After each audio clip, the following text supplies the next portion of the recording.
I don't believe sketching is a requirement of any good artist. I do believe a measure of confidence with sketching will only elevate your journey with watercolor. Sketching helps us see more carefully, interpret what we see, and express what we see.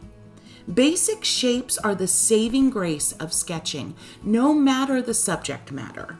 And learning to see big shapes first is key. Let me show you. I like to print out my inspiration photo. Now, obviously, this doesn't work if you're painting en plein air in the moment, but you'll get my drift. Print out that photo. Black and white, honestly, is best because it removes all other information except for value and shape. And go ahead and take a Sharpie and get at it. Try to block out the biggest basic shapes you can find. Triangles, trapezoids, rectangles. What you want to do is map out your landscape into the very most biggest basic shapes. Very most biggest? Well, you know me and the way I like to say things. So this exercise today, before we get into the final painting, is going to be 6 landscapes. 6 completely different landscapes that represent places all over the United States. And for each of the 6, I'm using my Sharpie hack. All right, starting with a classic meadow scene. And I'm taking a look here, and the simple shapes aren't really your classic squares. They're more like oblong teardrop shapes, but I can still break down some basic shapes in this landscape. The waterfall scene. I love sketching waterfalls. Breaking down the waterfall water into an oddly shaped rectangle. Then I've got some triangles here on either side. And then kind of some trapezoids, I guess, on either side of those. Rectangles inside of them. There you have it. Even in the rocks in the front, I'm noticing a general direction that the rocks are taking that turn into almost like a stream-like shape. So I'm indicating that as well. Moving on to our ocean scene. Here I felt the need to kind of block out the bigger shapes of the palm tree. Basically a bunch of teardrops emanating around the center where the coconuts would be. And then I'm just blocking out that horizon line, which is creating 2 big rectangles, top and bottom, and then a little softly edged triangle that represents the shoreline. All right, the southwest scene. This one's a little more complicated. I'm starting with a triangle with a rectangle on top. Actually, that's not really a triangle. There's another name for that. My geometry geeks, let me know in comments. All right, friends, I've got to know, will you try this Sharpie hack? I've used it before on this channel. I'm going to link that video below. But I got to know, does this feel like it might help you? Let me know in comments, yay or nay. And while you're at it, if you're having so much fun, I mean, how much fun could you be having with black and white and Sharpie? But, give this video a boop. That's a like. Next up, we have this iconic scene from Grand Teton National Park, and I am going to start by mapping out triangles, trapezoids, rectangles, and squares for the barn. I really love this technique because it also helps you kind of edit down information. It helps you decide what details, what information is important to you as the artist, and what can be left out. And I saved the potentially the most difficult for last. So this is Capri. This is a coastline scene, these sweeping, massive cliffs with little dwellings and homes and hotels nestled on the edge of the cliffs. And it's incredibly overwhelming.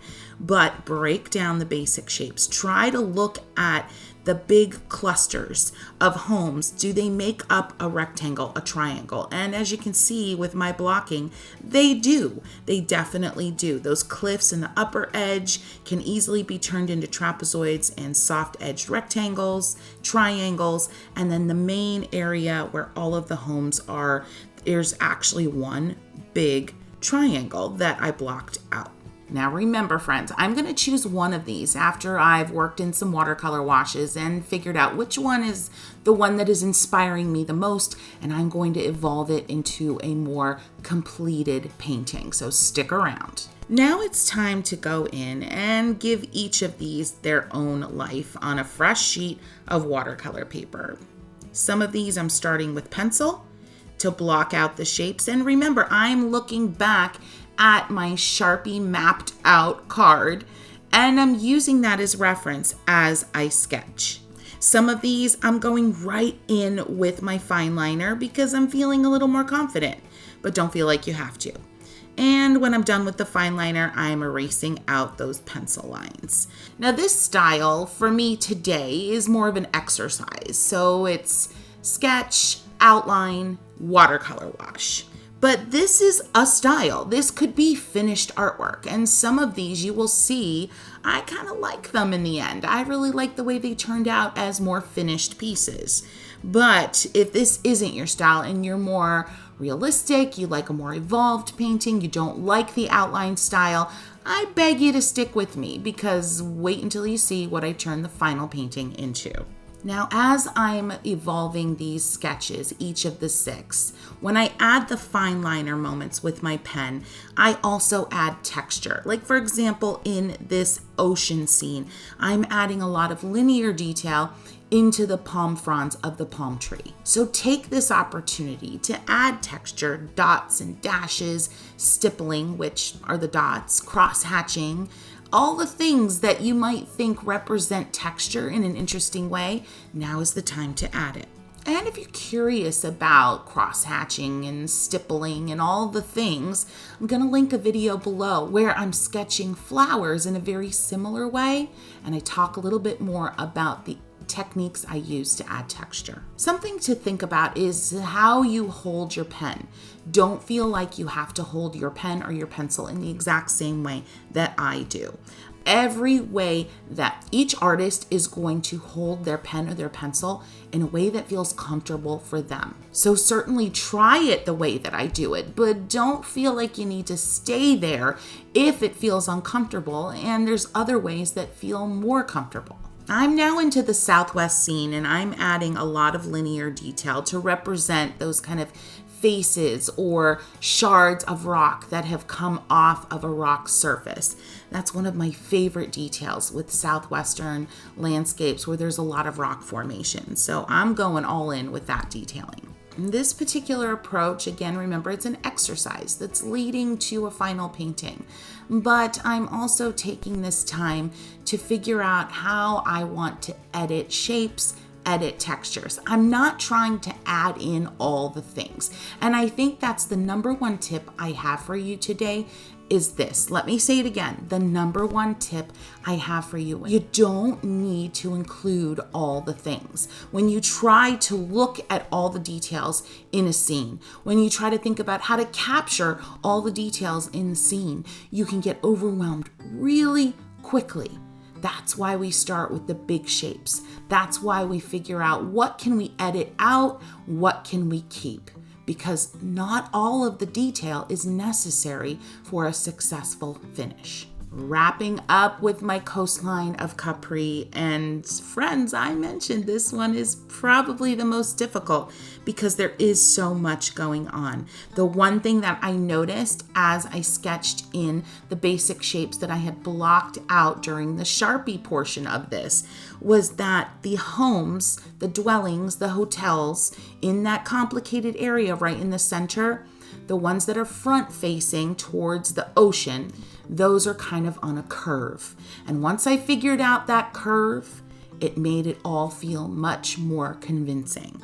And just another reason I love this exercise as a warm-up, because it really gets you seeing better. You start to notice things more easily. Now, friends, I'm going to take a break from all the chitter chatter and I'm going to start washing in with watercolor. The basic technique I'm starting with is wet on dry. I've got a fairly juicy brush, starting with soft color and then building up with the wet on wet technique.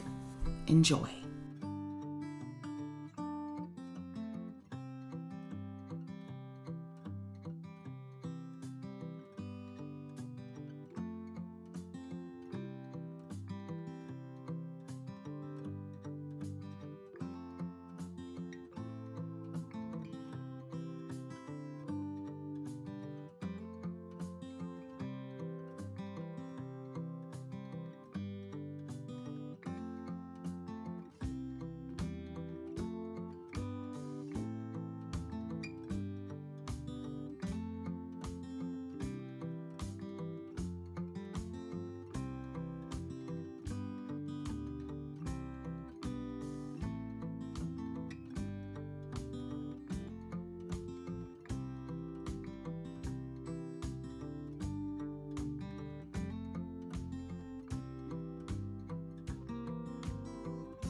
All right, who has a guess? Let me know at this point which of these you think I'm going to turn into a more fully evolved painting. Head into comments and give me your guesses. Will it be the meadow scene, the waterfall, the ocean with that palm tree, the southwest scene, Grand Teton, or the Capri coastline? I gave a little foreshadowing in the beginning, and I've definitely chosen the waterfall scene.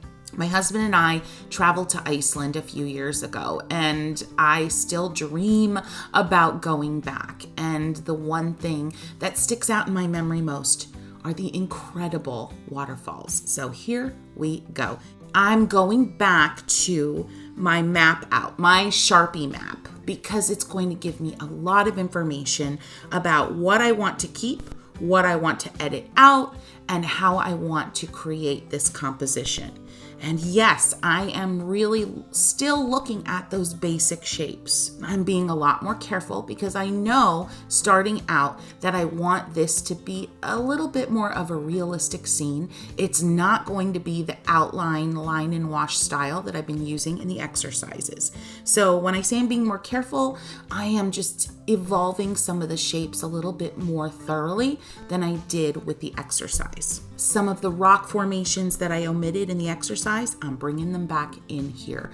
But the bottom line and the most important thing to know is that I'm starting with the same exact basic shapes that I did with my Sharpie map. A few things that I thought about in terms of composition and where the main part of this scene fell on the page. Number one, I made sure that the waterfall area was just a skosh off center. I didn't want it to be exactly centered. And honestly, I wish I had put it just a little bit more off center than I did. The other thing is I wanted to make sure that the horizon, the main area going across the horizon line, was also not at the very center from top to bottom. So it's a little bit lower down on the page. And these are just compositional things that help the eye interpret what I'm doing in a more pleasing way. Starting as I often do, wet on dry, and I'm using a little bit of blue mixed with purple, and I am starting to add in some strokes that are indicating the direction and the shape and the value of some of these rock formations near the water. The thing that's really important with waterfall landscapes is to make sure that water stays white for as long as possible, and then add in the details towards the end.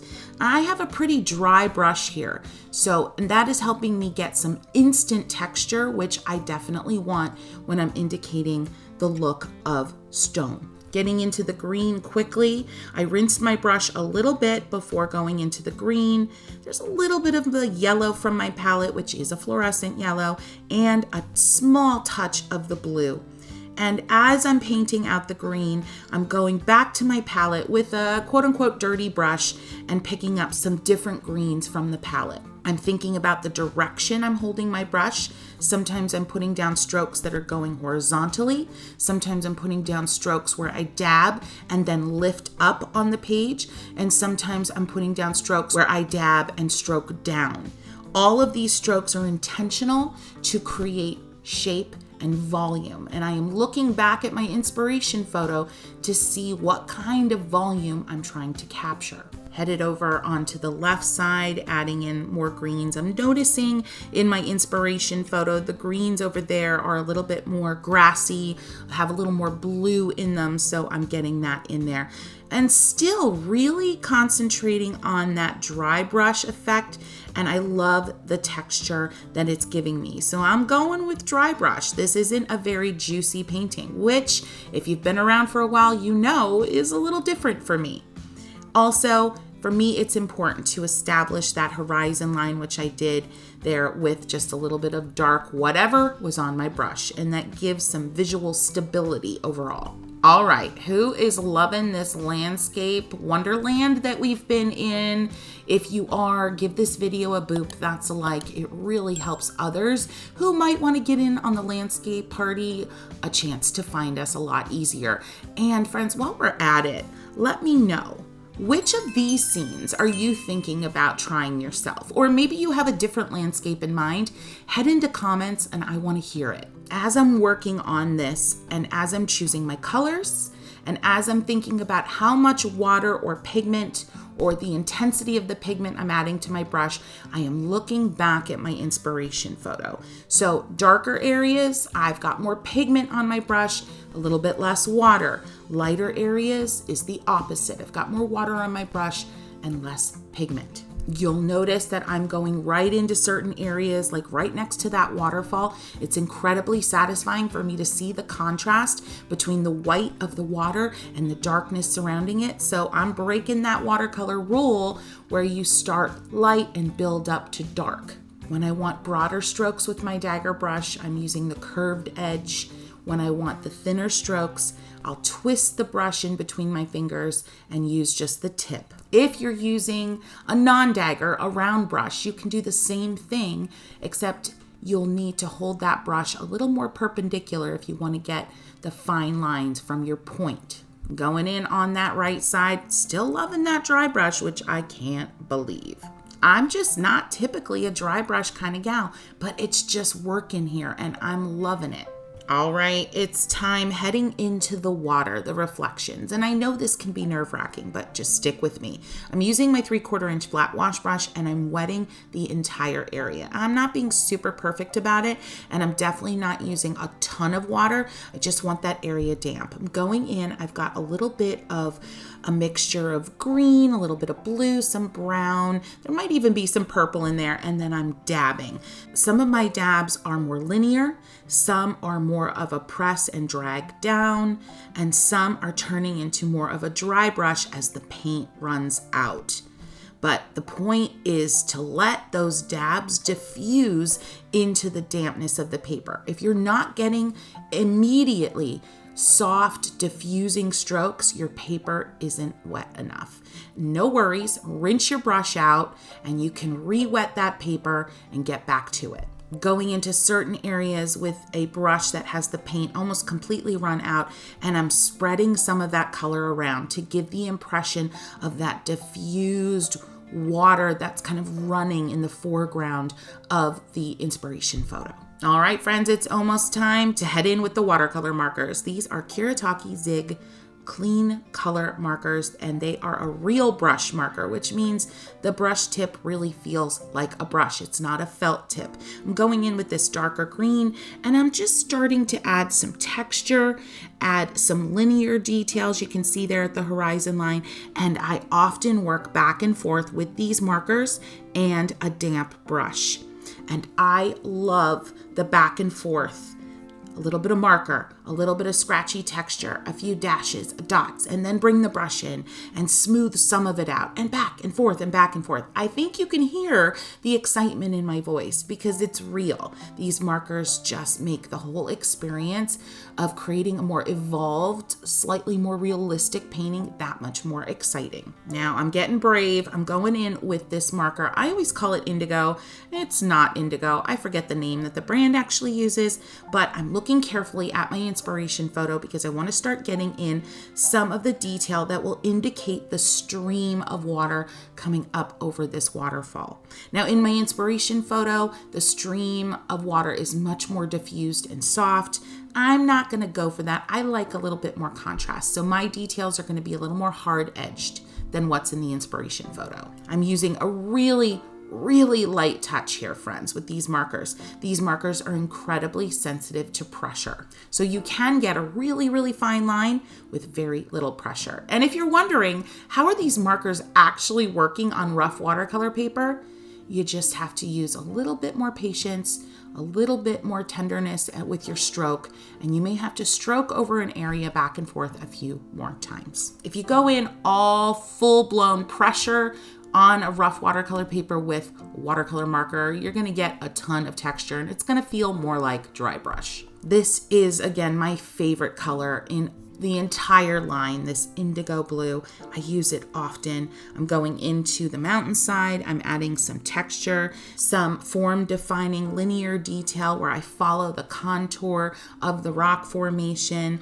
I'm just going all over the area. I'm letting my eye bounce around, see where I want more contrast, and putting it there with the marker, and then leaving other areas completely untouched. Head down into the water now with little touches of the marker that indicate kind of rocks popping up out of the water, and using my brush to then blend out as needed. Adding a little bit of really dark blue. It's mostly blue mixed with a little bit of brown and a little bit of purple, because there is an area down there at the bottom left that has a lot of contrast and a lot of shadow. So I'm dabbing in a few strokes of that dark color, then rinsing my brush, going right underneath, and then letting all of that dark color diffuse out. So I'm pulling that color down to create that ombre effect that I've talked about before. Friends, if you're curious about some of the basic techniques like pulling and ombre and all the things, I'm going to link a video below. It's basically a watercolor mastermind. If you haven't watched it, you need to make some time for it.